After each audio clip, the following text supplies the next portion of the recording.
Hello, and welcome back to Comfort Cabin. I'm your host, Sarah, and first, I just want to say thank you to Butterfly Reader on Apple Podcasts. You left the sweetest comment, and I'm so glad my episode gave you some new ideas for how to enjoy autumn. Today's episode is about one of my favorite words, hygge. I've always loved the Danish word hygge. It's spelled Hygge for those of you who have not seen it in writing. But when I use this word in conversation, which I do because I'm strange, I get some odd looks from family and friends. We don't have a word in American English that conveys quite the same concept as hygge, and I think we need to make it commonplace in our American vernacular. So, what is hygge and where does the term come from? According to Denmark.dk, hygge is difficult to explain, but basically it's the idea of taking time to relax and enjoy life's quieter pleasures. It's the feeling of coziness, those warm and fuzzy feelings we get when we're sitting by the fire, it's snowing outside, and we're drinking a cup of hot cocoa while laughing with our friends and family. The meaning of hygge today originates from the early 1800s, but the word actually dates back to the Middle Ages. It used to mean protected from the outside world. The concept is essential to people living in Denmark, where it's often cold and dreary outside. Hygge is usually imagined as spending time indoors with family and friends. Although the word hygge isn't quite commonplace yet among my family and friends, it seems to have infiltrated much of American culture in recent years, almost becoming a bit of a cliche. While reading in preparation for this post, I found articles from NPR, The Telegraph, The New Yorker, The Today Show, and even Self magazine. And most of these articles on the concept are geared toward teaching people how to live more hygge, so to speak, which, let's face it, Americans need. Being too busy was definitely why I first gravitated toward the idea of hygge. I remember reading the book called The Little Book of Hygge, Danish Secrets to Happy Living. It's by, and I'm going to butcher this name, so I apologize, Mike Viking. This was around 8 years ago when I was a relatively new public school teacher and desperate for some comforting feelings in my life. I have a core memory of laying in a bubble bath, candles lit, quiet classical music playing, and reading this book.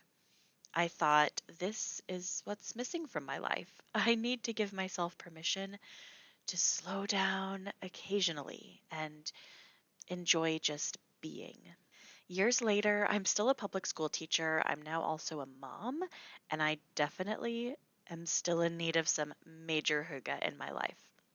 And apparently, I'm not alone in this. People, especially since the pandemic, are craving home cooked meals, comfy clothing, candles, and cozy nights at home. I feel like I've somewhat mastered the art of hygge in my home, so I thought I'd share some ideas for how to make your life a bit more hygge. My first set of ideas is about home, how to make your home feel more hygge. And what each person finds cozy and relaxing in their home will differ significantly. So I will just share some of the things I find to give that hygge feeling. The first is soft, comfortable furniture. We have a giant sectional in our family room, and it's one of those couches that's hard to get out of once you're in it. It really sucks you in and forces you to relax.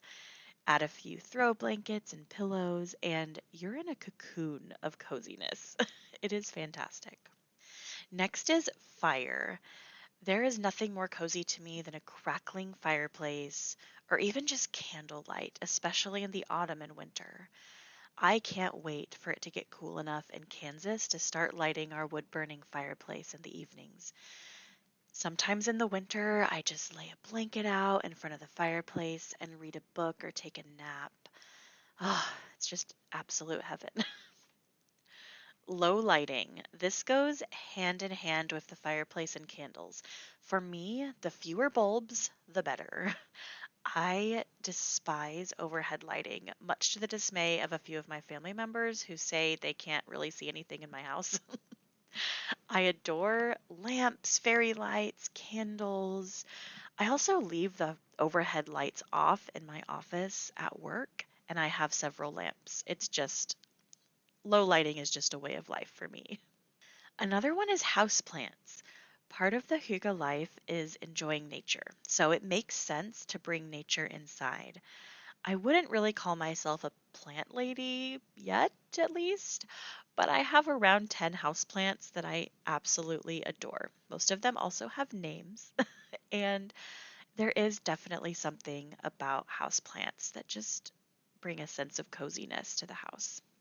My last one for this category in home is to tidy up. And again, this is so individual, but for me, having a tidy house is vital to feeling relaxed and comfortable.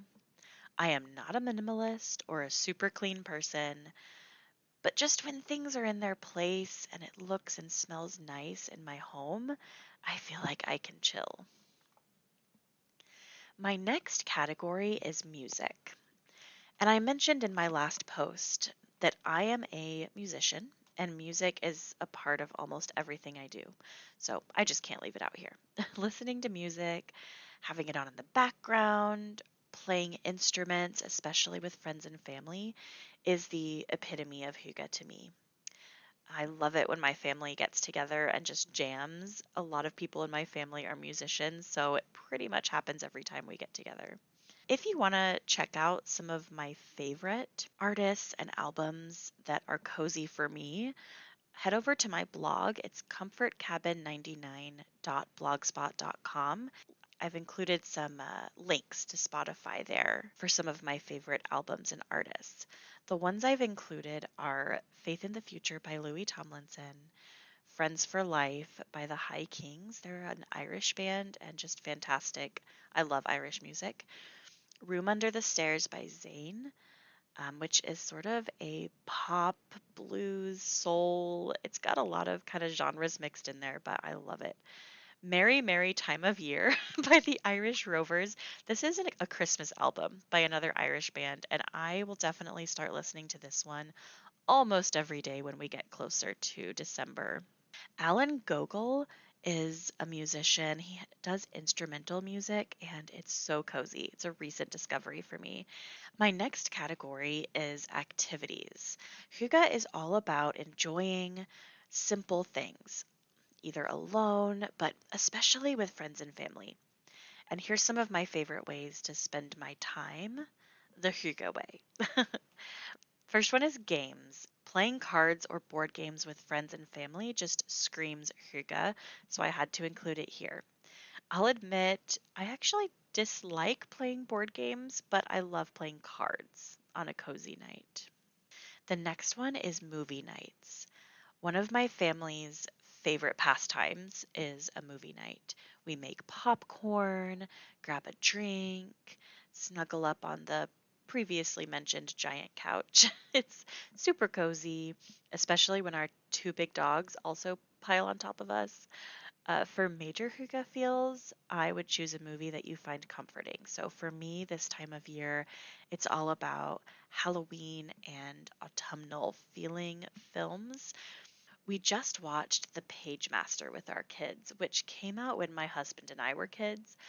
I actually didn't remember it at all, but my husband loved it growing up. It was actually so cozy and a real hit with the kids. It also got some extra Hygge bonus points because it did feel super nostalgic. Another activity is coffee shops and pubs. If you're going to go out and still want to feel hygge, I'd recommend a coffee shop or a pub style restaurant or bar. So many restaurants make you feel rushed and guilty for sticking around and chatting after your meal, but most coffee shops and pubs I've been to seem to be pretty chill about it. My favorite bar in Wichita, where I live, is a coffee shop slash bar hybrid. called The Vagabond. It has excellent hazelnut coffee and delicious cocktails.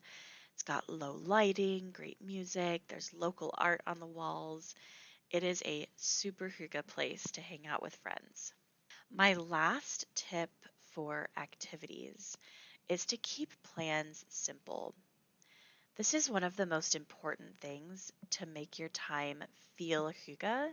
Just don't overplan or overcommit. It's okay to stay home and do nothing. Outings do not have to be overly scheduled or fancy.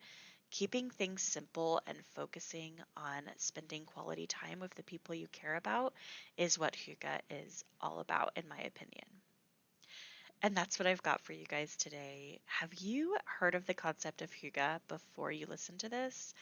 What activities feel hygge to you? I'd love for you to share some ideas in the comments, and I'd also love it if you would leave me a review.